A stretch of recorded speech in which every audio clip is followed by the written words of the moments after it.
I'm Crystal B with Same Cast Different Day, and this is another great episode with the Same Cast Different Day podcast with the man, the legend, the person I know very well as Mr. Martel Roland. Did you just call me a legend? That's like old people status.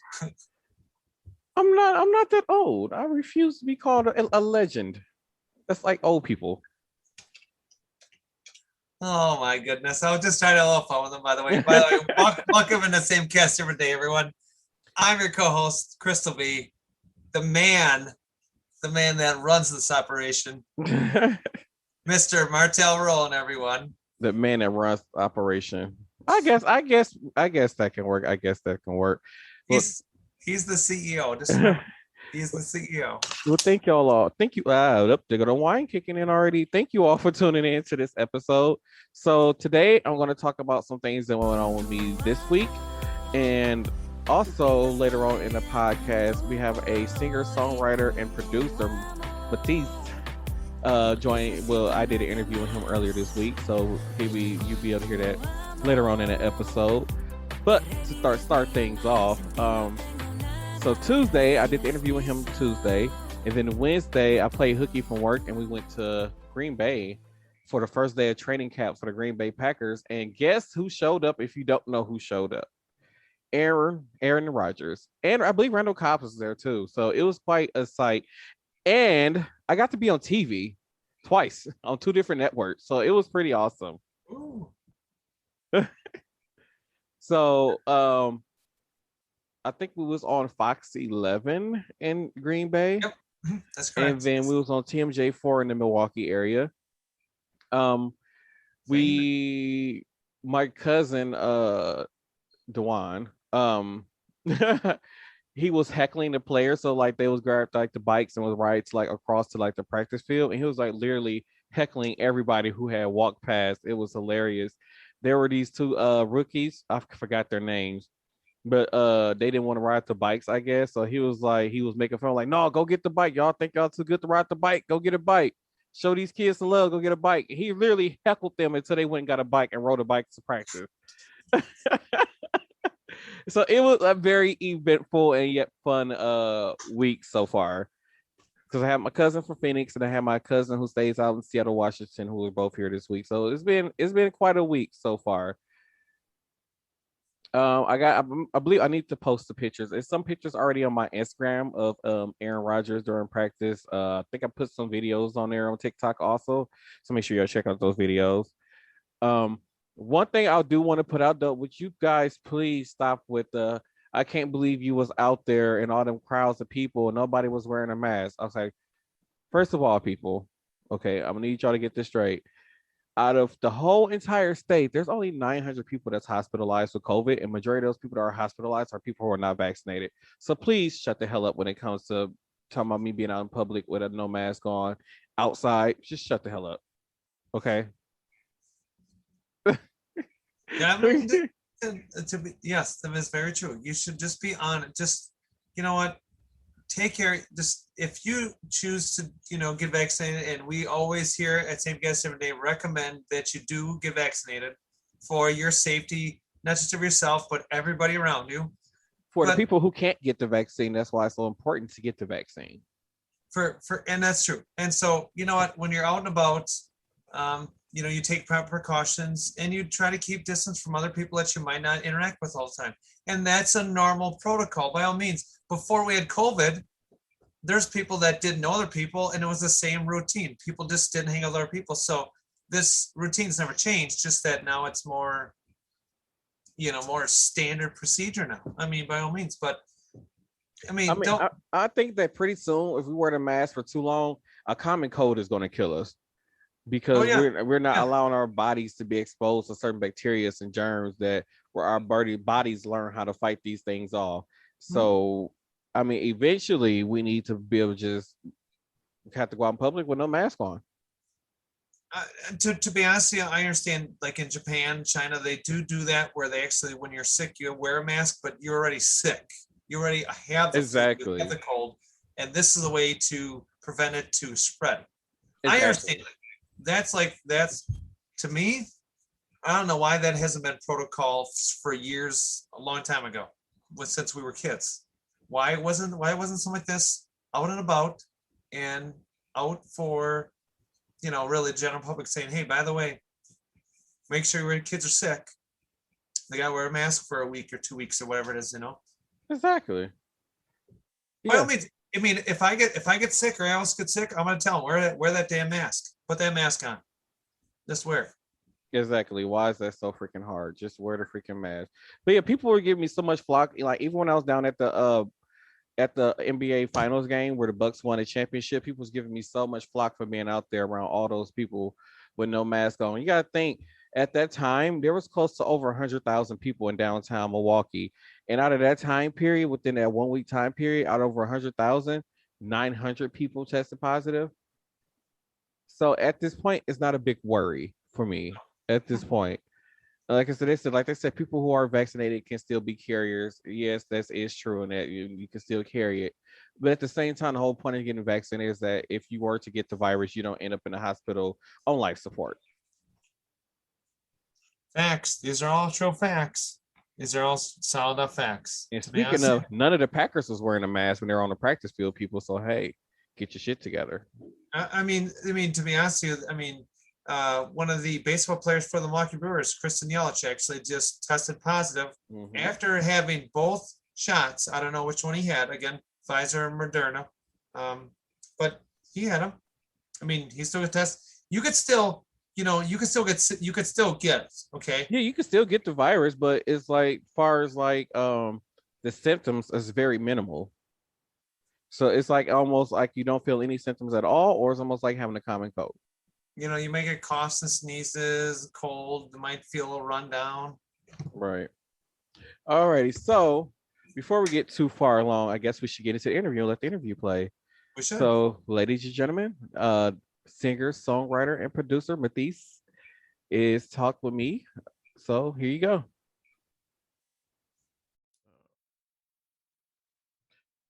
Welcome everybody, and thank you for joining me on this episode of Same Cast, Different Day podcast. I have with me here recording producer, songwriter Matias here with me. Thank you for joining me on this episode. Hey, what's up, man? How are you? I am wonderful. So, one of the first things I want to talk to you about. So, according to my research, you put out your first single in 2017, which I didn't even know about that. Tell me how the journey has been so far. Yeah, so it's actually interesting. I actually put my first single out even before that. But that really? was yeah. So I switched my name back in 2017. So before that, I went under my original name, Sebastian Rivera, and I was doing all kinds of stuff. I mean, I started music when I was like 17 years old. So I actually, well, even younger than that, but I started making my own music when I was 17 at least. And I was kind of doing like the singer-songwriter thing. I did pop, funk, R&B. I mean, I've pretty much been like all over the spectrum. But in 2017, that was the first time that I went under Matias. And the whole reasoning behind that was basically I was kind of moving more into kind of the mix with Spanish and English music. So, in 2017 is when I first went back down to Colombia and started working on music down there because my family's from down there. So I kind of started reconnecting with my roots and everything. And, this past year in 2020 was the first time that I put anything out fully in Spanish. So before that, it was always kind of a mix of Spanish and English, kind of thing. But yeah, it's been interesting. I mean, this has definitely been probably the most successful year for me so far, and the most consistent year for me, as far as putting out music with consistency. I'm working on getting some new stuff out now. But for this past year, I was pretty much releasing every 6 to 8 weeks, with the music, which I saw is definitely the format to kind of go with. It's just, having to constantly put out, material and being able to kind of provide something fresh to my audience, with a schedule. Yeah, and I've been enjoying the music that you've been putting out over the last few months. Thank you. It's kind of helping me learn a little bit of Spanish, so hopefully it'll keep me going with the Spanish. There you go. So one of the singles I had listed as one of your early singles was Wild Side. And then I was like blown away by that because I didn't even know about those singles. And so I went back a few weeks ago, like, wait, hold on, there's like more. So I got excited. I was like, so where did that whole, when you started doing like that part of that genre of music, like what made you go into that? So, I mean, I think a lot of it was just kind of, again, like I said, kind of reconnecting my roots. I ended up working with few producers out of Colombia. The one in particular that I worked on that project with was this guy named Pingui and another guy named Juan de Morales. And basically, you know, they kind of said to me, they're like, oh, dude, why don't you try to kind of bring, you know, marry the two backgrounds that you have together? I mean, they said, you know, you are Colombian, you know, and you are kind of reconnecting with your whole roots here and your family and everything else in the culture. So why don't you try to bring part of that, but also bring, you know, what you have from your pop background and kind of marry the two together. So that's kind of how that whole thing got started. You know, it was from more or less just kind of trying to find a fusion. And I mean, you know, you've seen me on my IG lives, stuff like that. Like I like to find fusions in music. I kind of get bored of just, you know, everyone copying what everyone else is doing. I mean, to me, that's just, I don't know, it's not interesting. It's not, you know, groundbreaking. And I think when you look at, you know, musics that have really kind of set a trend as a whole, there's just always someone who's the first to kind of take something and just take it slightly out of the box, you know, and kind of just slightly tweak it to make it their own by maybe blending two genres together or kind of giving their own taste and vibe and style to something. But, you know, it's in this industry, I feel like a lot of times, you know, people sometimes are afraid to step out of the box. And I feel like that's once you learn to step out of the box, that's really where the creativity starts to set in, and you can really kind of, you know, develop your own trend and your own vibe. Yeah, that is one thing I really enjoy and I gravitated towards with your music is their ability to step out the box and then the sound of it. Because it's not, when I listen to a lot of today's music, it's like I get bored with it really fast. And that's one of the things I really love about your music. Thank you. Yeah, and that's kind of been my goal, is to just kind of always, like, I don't know, like I come from, I mean, outside of like the whole pop world, like when I started in music, I started in like classical and opera when I was like, you know, 7 years old. So I mean, I was kind of coming from a really totally different like perspective and space of music, you know. I like the musicality of music. So I mean, to me, I try to involve elements of that without overcomplicating it, you know what I mean? But Right. I try to keep, you know, some of those elements into my music. And you see sometimes when I'm building music out, I like to build harmonies and I like to build stuff that kind of just, it keeps the ear going, you know what I mean? It's something that just kind of, you know, tags you as you move through the music to show a progression. That is true. I really enjoy that. So when did you realize you had the music itch? Like when did you was like, this is what I want to do? Oh, since I was a kid. I mean, like I started music when I was, like I said, probably like 7. I mean, and before that, I used to, I don't know if you remember like the, I can't remember what that was. I don't know if it was Looney Tunes. There's one of those like, you know, like cartoon TV shows. There's that little frog that used to hop out of the box and was singing like opera, or, you know. Oh, I think that's like the WB frog or something like that. Yeah, WB frog. Yeah, that's what it was. Yeah. I used to run around the house, like, you know, imitating him and stuff when I was a kid. So, I mean, I don't know. It just kind of, I just had the bug, and it just, I pursued it ever since that. I mean, you know, throughout pretty much my whole life growing up as a kid, I mean, I was involved with something with either the theater or with, you know, like I said, like classical music or opera. And then it was around like probably 15, 16 that I started to play guitar. And, you know, I kind of wanted to switch from this. I wanted to switch from this position of singing other people's music, because I was always singing other people's music, things that other people wrote, you know, shows and whatnot, to being able to kind of compose and create my own music. So once I had the ability to start playing guitar, that's where that kind of all set into place. And I started, you know, writing songs and playing everywhere. I mean, you know, when I was like 18 or 19, when I just got out of high school, you know, I used to go to New York and I would play in the subway for hours and hours and hours. Yeah, I played on the subway. I played on the streets of New York. I played, you know, Ocean City, Maryland. I would go down and play on the boardwalk. So, I mean, my guitar for the longest time was like, that that was like my girlfriend, she went everywhere with me, and I'd be playing anytime I had the opportunity to go out and play, I would be playing, so it's an interesting progression, especially now kind of moving to music where it's more production behind it. But I mean, a lot of times even still, like, I'll try to start with my composition with a guitar or with a piano or something, that kind of allows me as a bass instrument to start building up everything around it. But yeah, I mean, my guitar went everywhere with me for many years. So speaking of your piano, when I was just watching the last live that you did, I had no idea you played the piano. I knew about the guitar, but I didn't know about the piano. So what other tricks are you hiding? Like, what other instruments can you play besides those? Well, those are the two main ones for me. So I mean, like, and I'm not the best piano player. I can diddle around, and I can get the general idea. But those are the two main ones for me. I when I was growing up, I tried to play a little sax, and not really my thing.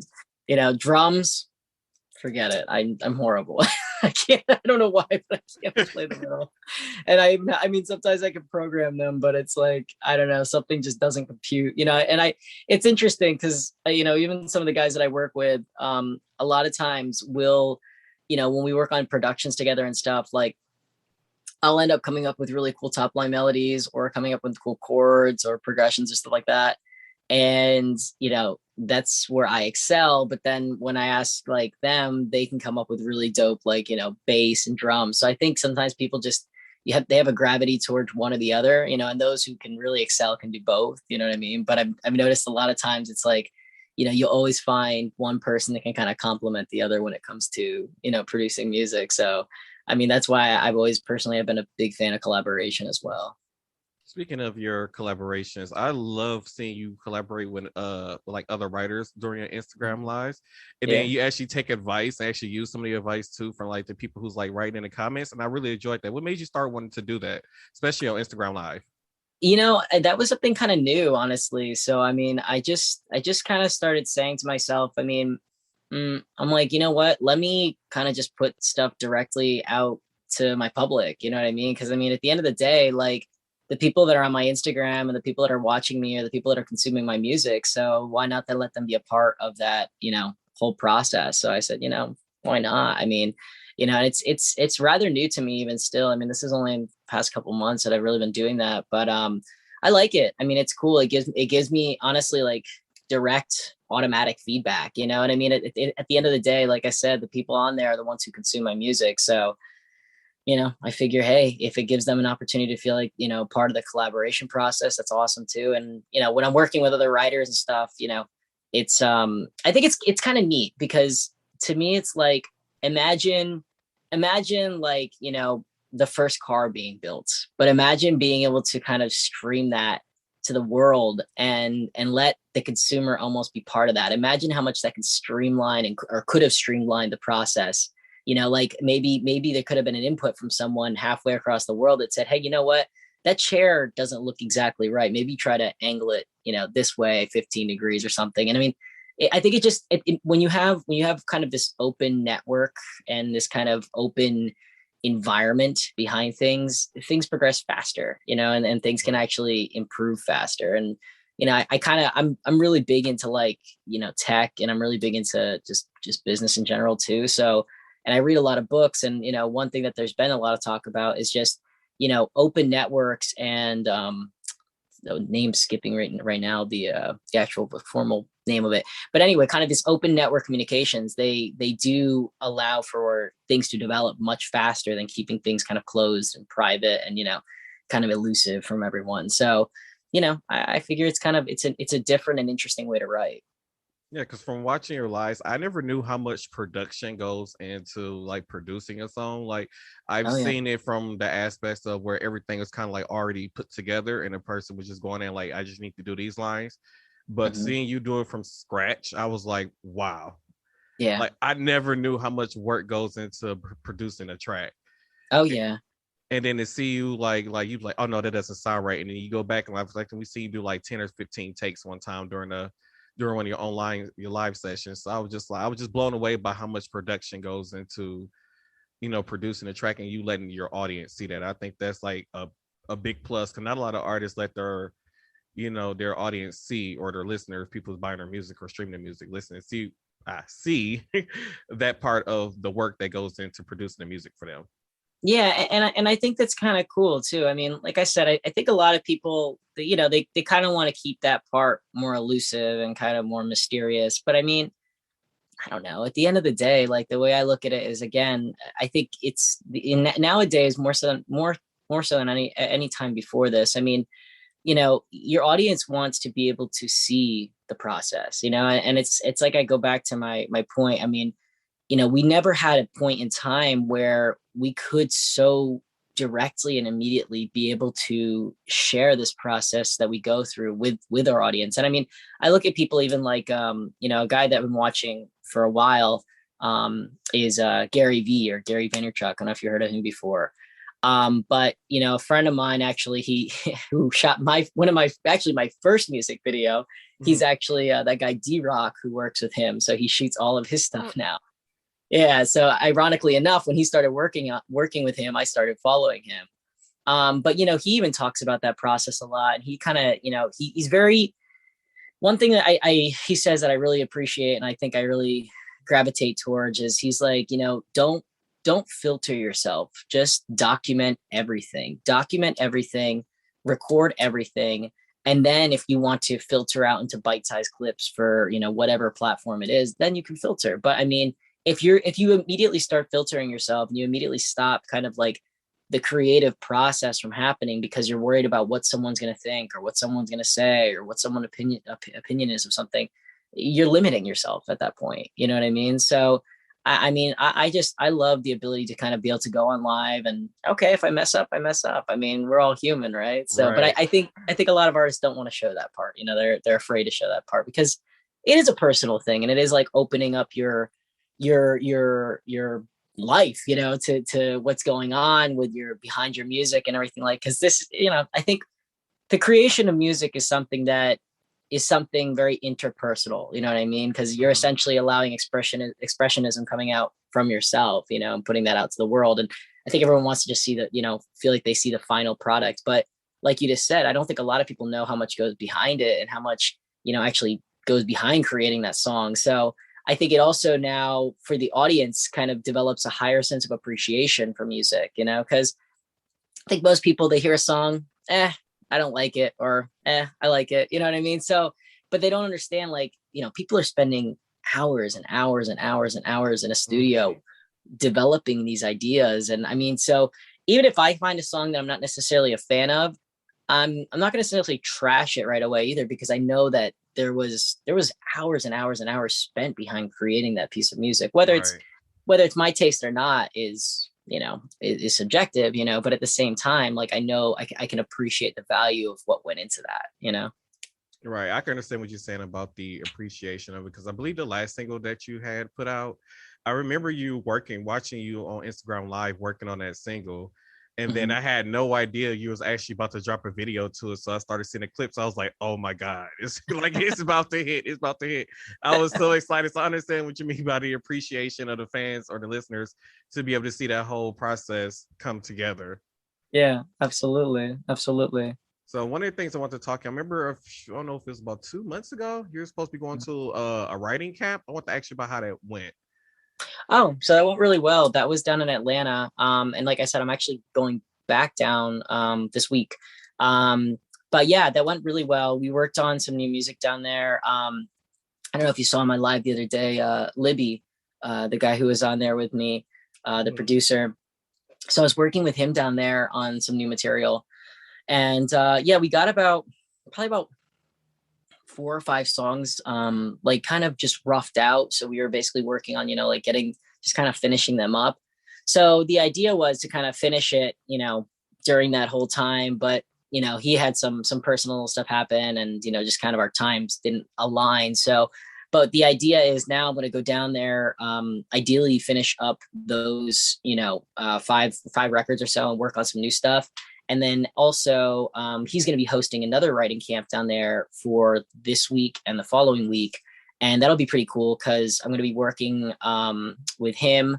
I think this other guy named Pac Miller, I want to say his name is. He's another producer. He worked with like Ray Shrooman. He worked with Little Durk, a couple other big guys in the industry, but and a couple writers from Sony. So it's gonna be pretty cool. Like we're gonna be doing like a pretty decent writing camp and working on a bunch of different music, and then probably working on some stuff also for my project as well at some point during that week. So yeah, but it's definitely it's interesting. I've never really done the whole Atlanta scene before, but I do like it. And there is a lot of musical talent down there. I don't know if you saw my IG. I was up at Icon Studios. That was a really cool place to check out too. That was that one studio picture I had. Is that the one with the cool lighting in the background? Yeah. That place looks so awesome.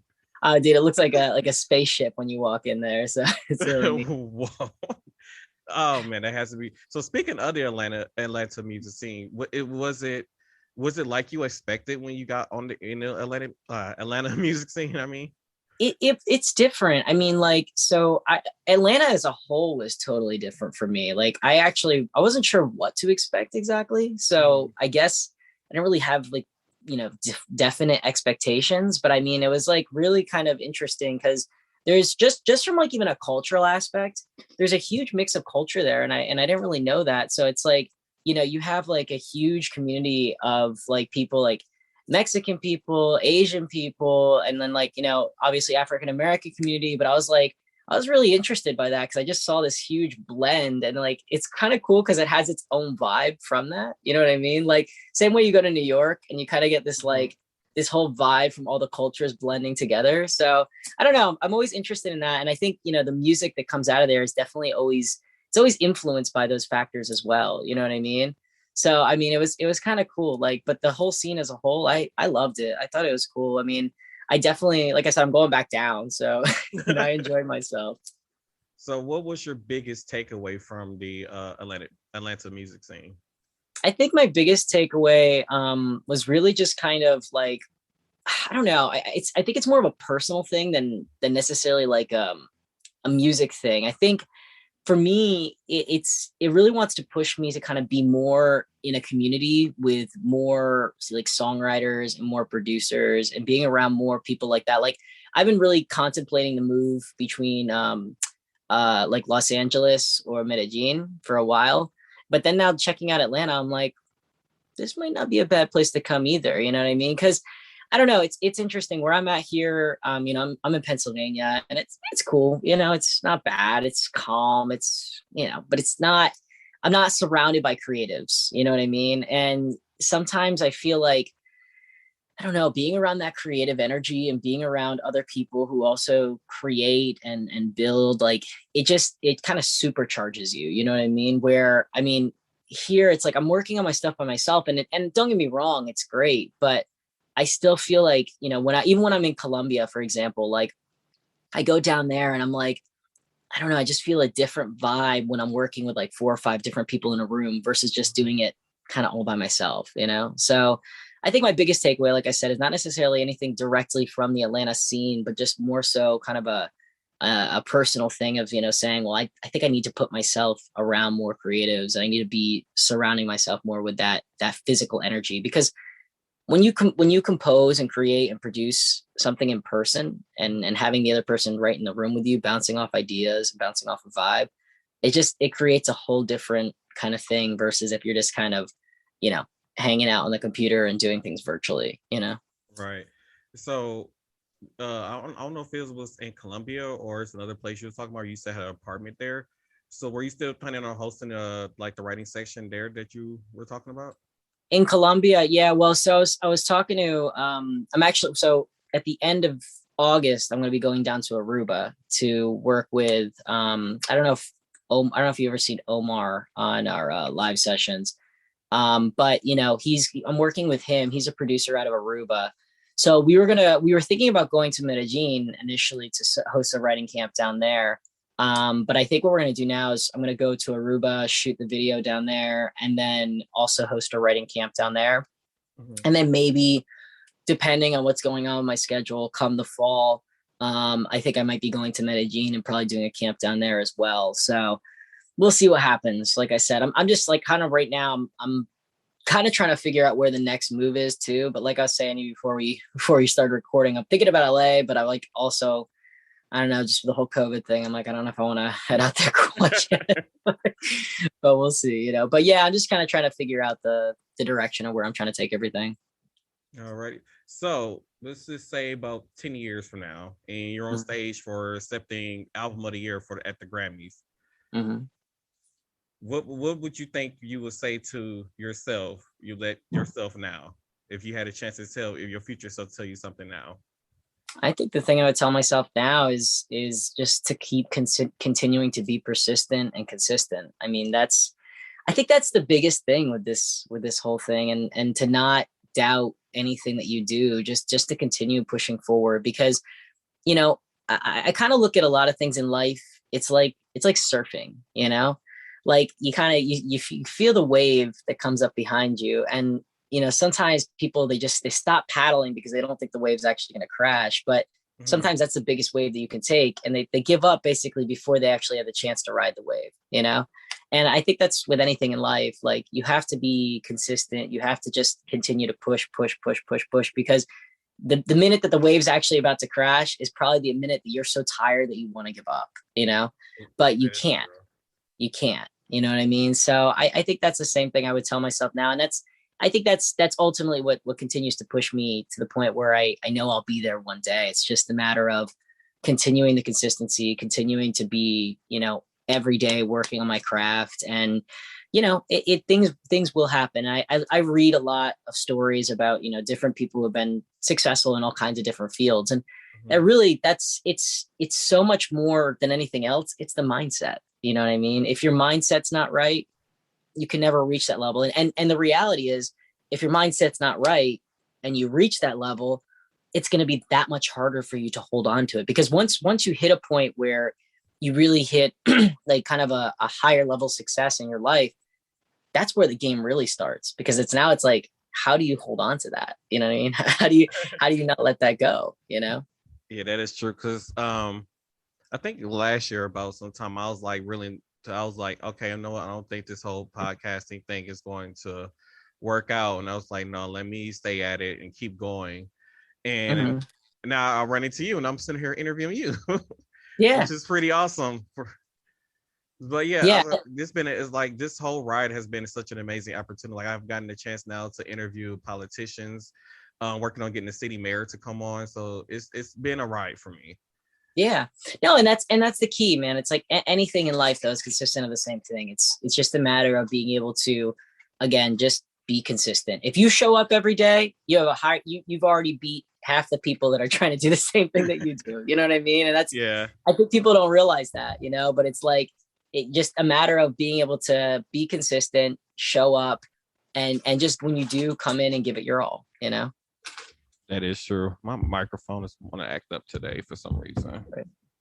Okay, I have to do it like this. So we have to rough it out, people. All right. So, who are your top 3 people that you want to do a feature with? So, I think probably a top 3 right now. I would really love to do something with like ROWLAND. He's really great. I think my second one would probably be like Pedro Capo. He's kind of more on the pop side. And then probably the third one would be probably Camilo. I like a lot of his stuff. You know, he has kind of this, like, he has a similar kind of tonal style to me too. You know, he has this higher kind of voice. So like, he has some really cool stuff too. But those are probably my top in the Spanish market. In the English market, probably, it's a good question. I probably would say like something with Dua Lipa would be really dope. I really love a lot of her music. I would say probably, that's a good question for the English market. I know Dua Lipa would definitely be one of them. I don't know. I have to think about the other two. I'm not sure about the other two off the top of my head because I haven't really been focusing too much on that market. But definitely, I definitely like a lot of Dua Lipa stuff, and I've seen her do some collaborations with Latin artists. Ooh, Miguel would be another cool one too. Miguel actually did a pretty cool crossover with Tiny, which was pretty neat. Oh. So, yeah. If you haven't checked that out, check it out. It's called Sunbathe. I'm about to go check that out. Yeah, really cool record. They kind of took elements of like reggaeton, but like mixed it with Miguel's like kind of R&B style. So one of the people I feel like I wish I can get like this collaboration with you is like you and Selena Gomez. It's like you, Selena Gomez, and I think Charlie Puth would have like the best like combinations together. I think that'd just be so awesome. That would be. And I really like Selena Gomez, and I really, really like Charlie Puth stuff. Like he's very interesting. So he's from New Jersey, and I followed him for a while, and it's kind of interesting his whole, background and stuff. So I mean, he really started as kind of producing his own stuff and building out his own ideas, and then just kind of like building from there. And what I like about him is Charlie Puth actually takes a lot of influences from like old school Motown type stuff. Yeah. So yeah, so like his whole vibe to me is very interesting, and his whole creation process is very interesting because I think he's very eclectic in his, kind of his musical background. And I think that's what really kind of sets him apart as an artist. Like, it's not just like he's getting a record handed to him and saying, okay, sing this. Like, no, he's literally going from scratch and working on these records, and kind of really has this whole like very eclectic like background and history of music, which is interesting. Like, I mean, he's named some Motown artists that I'm like, I've never even heard of these guys. You know what I mean? So like, and I'm pretty diverse in my musical background. But it's I think that's what really makes him kind of set apart as an artist as well. Actually brings to a question I was going to ask you, kind of touched on it, about artists who basically get told to sing this versus artists who write their own, like who write and produce their own music. So when they're on stage, like you could tell like it was a song that was just given to them, and you could tell like how their stage presence is. So how do you feel about like doing covers and then doing your own music when it comes to like the performance side of it? So I mean, it's interesting. Covers to me are okay. Like I don't hate them, but they're not my favorite thing to do. You know what I mean? Right. I did a cover band thing for a while, and that was cool, and I enjoyed it and I had fun, but it wasn't like we were doing covers and we were also doing my originals, but it wasn't really fulfilling me the way I wanted it to. You know what I mean? But I think like as far as, I always prefer to write my own stuff, or, and I'll be honest, I do a lot of collaborations with different writers too, because I do think that there's, again, kind of going back to what I was saying earlier, like collaboration is something that's very interesting to me. And it's something that's kind of really cool because, again, it opens up the perspective as to what you can talk about. And it opens up the whole, just, I don't know, the general well-being of the song, because again, there's only so many experiences that I personally lived through, in my life. Right. Now you take that same experience and I multiply it by 3 or 4 different people, now you have a whole different set of things that you can work with, from the words, from the the writing events. Like there's so much more that you can talk about. So, I don't know. I like I said, going to covers, they're okay. I don't mind them. It's not my favorite, but I'll do them. And, but when it comes to like writing, going with original stuff or working with writers and something, I always like to have at least some involvement in the writing process, even if it means that I just go in and flip a couple things up to tailor it to more to my story and my vision. I prefer that than just taking a song that's just totally pre-written and just given to me and told, here, sing this, Right. Because Mariah Carey is like one of those artists. I don't know if you ever noticed this, but on every last one of her albums, she always did at least one cover of a song. Mm-hmm. So that's why I was asking. That's why I was wondering, like, how did you feel about the whole cover situation?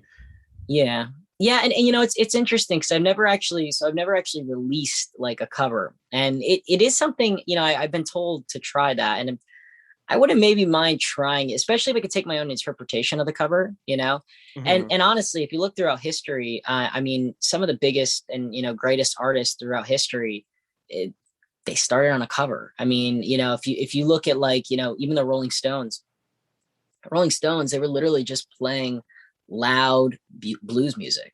That's what they were doing. They were taking blues and just literally making covers of it and just getting their like I said, their flavor and their touch to it, really. Mm-hmm. A lot of artists throughout history have done that. They started with something that was a cover and just, again, reinvented it, because, well, at the end of the day too, all music is recycled.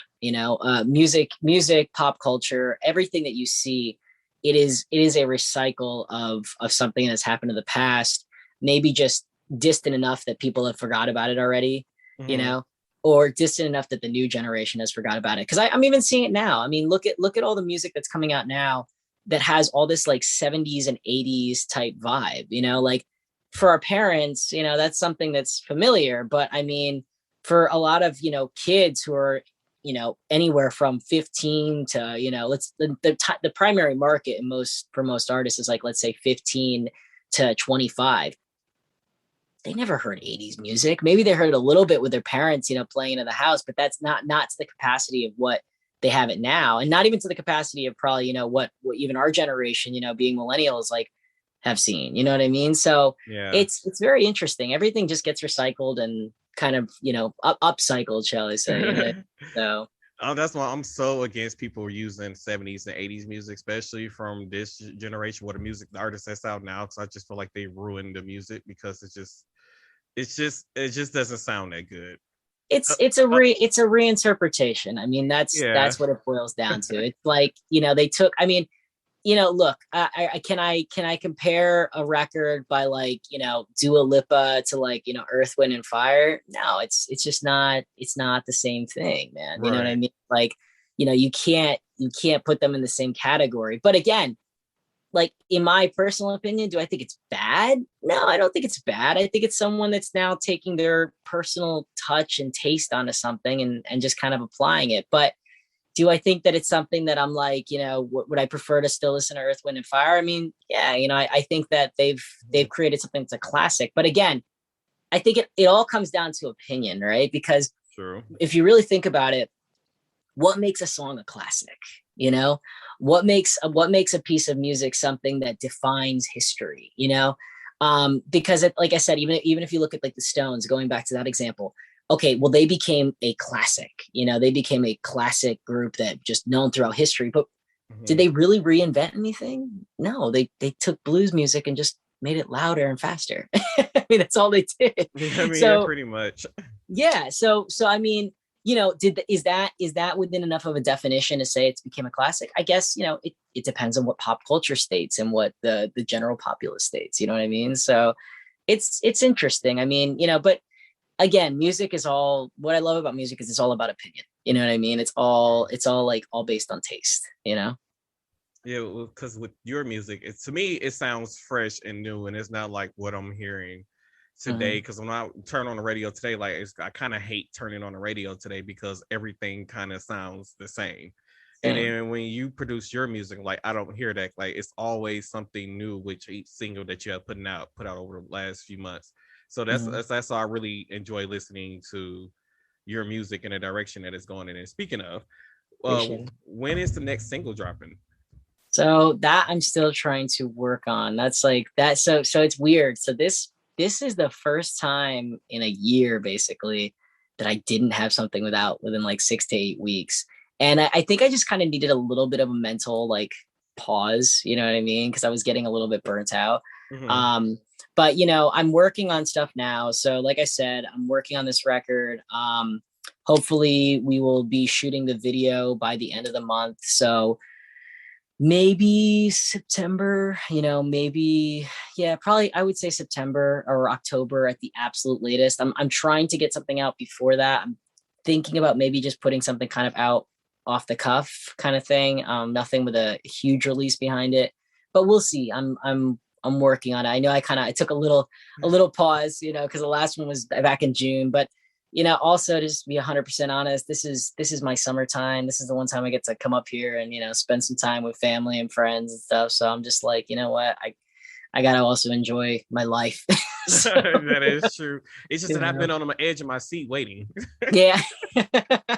No, don't worry. But I got some stuff coming out for sure. I mean, and once the new stuff does come out, it's going to be really cool. Like I said, I mean, the stuff I was showing you the other day, that I was kind of working on those harmonies, that's going to probably be one of the next ones. And then from there, I got a couple other ones. It's funny because I have a couple of my back catalog, like a couple of ballads, and I have a really good one, but I don't think I want to release it yet. You know what I mean? Like I'm waiting for the opportune moment to release that. But I have a really, really nice single that I do want to release soon. I'm just trying to find the right opportune moment, you know? I can respect that. Yeah. I guess the wait will be worth it once they drop. So I'm ready Absolutely. for it. I'm ready. Awesome. Well, they are coming. They are coming. Don't worry. All right. Well, I want to thank you for allowing me the opportunity to interview you and come on the podcast. It's been such a joy to have you on here with me. I appreciate it. Thank you so much for having me on. And yeah, just keep in touch with me on IG, and for your listeners too, they can check out my stuff, Matias Made It. It's all my social media handles, and yeah, just stay in touch, and hopefully we can get a couple listeners to come in and pop in on the live too, and we can all hang out. Awesome. Thanks for joining me. All right. Thank you so much. All right. Alrighty, so hopefully all of you enjoyed the interview with Matias. It was so great to have him on. Don't forget to check out his social medias. Don't forget that he does go live on Instagram quite often. So when he's like doing like recording sessions and stuff, he does allow his fans to be able to watch his recording process and actually let them give feedback and put input in on some of his music that he does. So make sure you guys go check him out. Matias Made It. That's his Instagram. So make sure y'all go check him out. And his music is available on all streaming services. So before we had got into the interview, like I was saying, we were talking about COVID, but Claire, what's been going on with you this week? So other than me into my third week of doing my voice lessons, I still do sound a little bit masculine, but I'm actually working on those lessons. So something we will keep everyone updated, and I got to work on myself. But so actually last night, because we are in the state of Wisconsin, Martel is down in the southeastern part. I'm in the kind of north central part of the state. Actually, what happened was there was a warm front and a cold front kind of butt against each other and brought down a nice storm system. And I had to leave my home, go to my parents, stay there for most of the night because there was actually straight line winds of excess of between 65 to 85 miles per hour, which is pretty close to like an EF0 and EF1, kind of in that scale. So do your research now. Do understand tornadoes are different from hurricanes. So as this podcast is around the world, you have to understand that tornadoes do have hurricane force winds. So do understand just because tornadoes are more inland and hurricanes are more oceanic, that you have to make sure you do, compare apples to apples. So I'm very happy to say my house is still one piece. I'm glad to hear Martel slept through the whole thing. Entire thing. I heard no rain, no thunder, no wind, not a chime, no tornado alarms that people were saying going off. I heard nothing. So if there was a real tornado that would have hit my part of the state, I probably would have been dead because I would have slept through everything. I am just happy that everybody, there was some warnings down by you. Actually, I did look at some. Yeah, they actually had a tornado touchdown in Waukesha.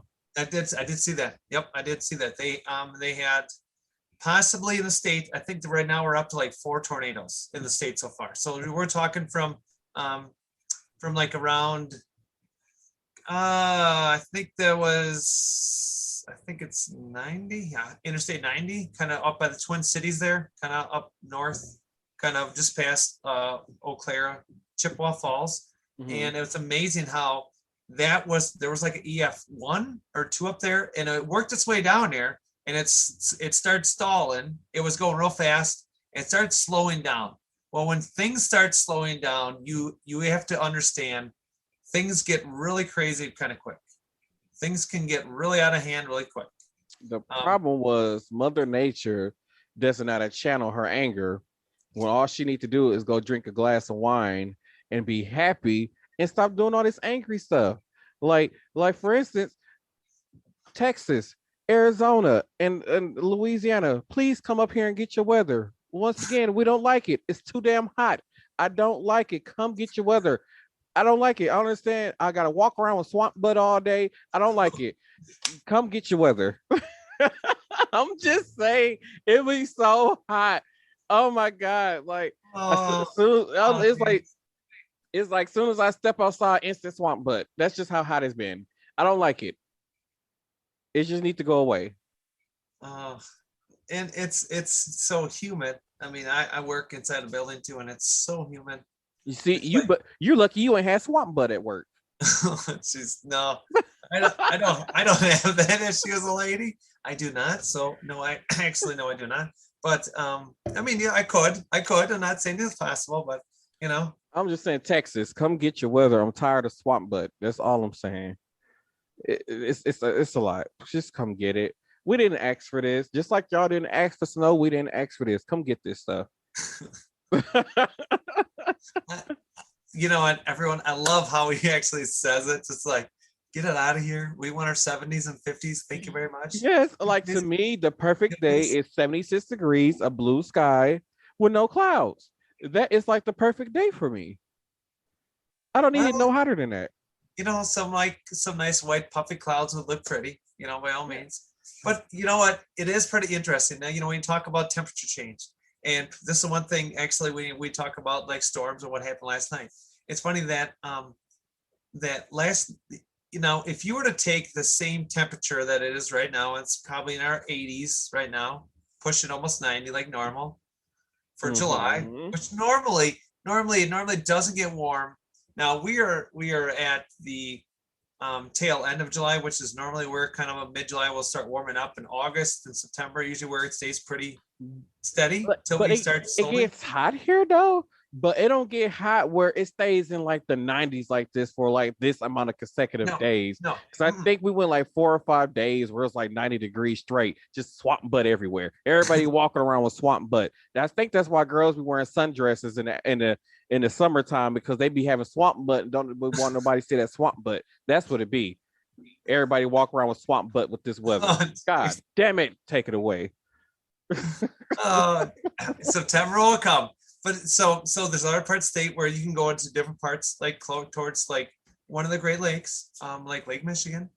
And it's funny that the temperature changes. Oh, nope. I stay close to the lake. It's still hotter than a jalapeno ass.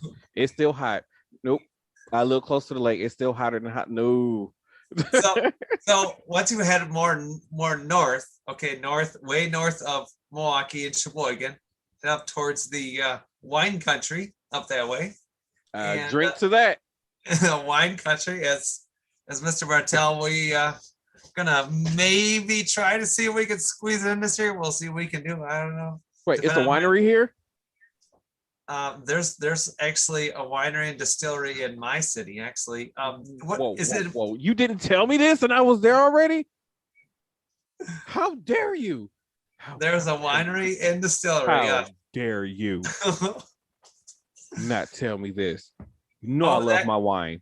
Actually, take that back. There's actually a winery in town, and there's one like within like 20 minutes of my house. Another one. So 2 wineries. You're going to Shady Pines now. No. Yep, you're Shady Pines. No. How dare there be a wine distillery? Oh, that's right. Okay, what are we talking about again? Dispensaries are for those people that do this stuff. Okay, that stuff. Okay, that's the the 4420. Okay, those people. Not the area code. Okay. All right, not 920, 420. So. Oh yeah, right. How dare you not tell me about the wine dispensary? Dare you? You thought about the wineries, the two of them? Yeah, I'm offended. I didn't know. And then there is also a distillery. The distillery has regular alcohol, like hard alcohol, hard. That like hard knock you down on your butt hard. Alcohol. I mean, there's no such thing as knock you down on your butt hard with my family, because I'll tell you, they groom you from a young age. Your liver is gone by the time you're 18. So, they groom you from a young age. Oh, my goodness. It runs. Oh, my goodness. Oh, my goodness. It runs in the family. So next time when Mr. Martel comes up by me and rolls up, we will go to the winery and we will sample. We will do our 10 samples. 10? Oh, I'm really mad at you now. What? You didn't tell me it was 10 samples. Could be 6. I don't know. I'm not sure what they're doing anymore. They used to be 10. They used to be 10. They might have changed it to 6, but how dare you? My feelings just hurt right now. Oh, you're fine. Take your feelings. Take your feelings and just. I am appalled right now. I don't even know if I should be clenching my pearls. If I had some pearls to clench right now, I'll be clenching my pearls right now. I'm just so upset. Do y'all hear this? Everybody knows how much I love wine, and there's a winery. When I was in Fond du Lac, it didn't tell me. And we should have probably went. So next time you come up, that's the kind of stuff that made me want to burn down the whole city. Yeah. So we take our next little adventure in August. We will go look, okay, and then maybe we'll do an adventure in September, and maybe we will go to a whole bunch of wineries, a whole bunch, whole bunch, and that will include going to a dive bar for food. So you say. I got the hookup. I do. I got the hookup. Oh my God, these poor children. You know, I'm gonna have to, y'all. I might have to wrap up the podcast early this week because these poor children would not let me record in peace. They're steady knocking over the equipment. I'm so happy y'all can hear all this equipment for knocking over in y'all ears. So, thank you all for tuning in to this episode.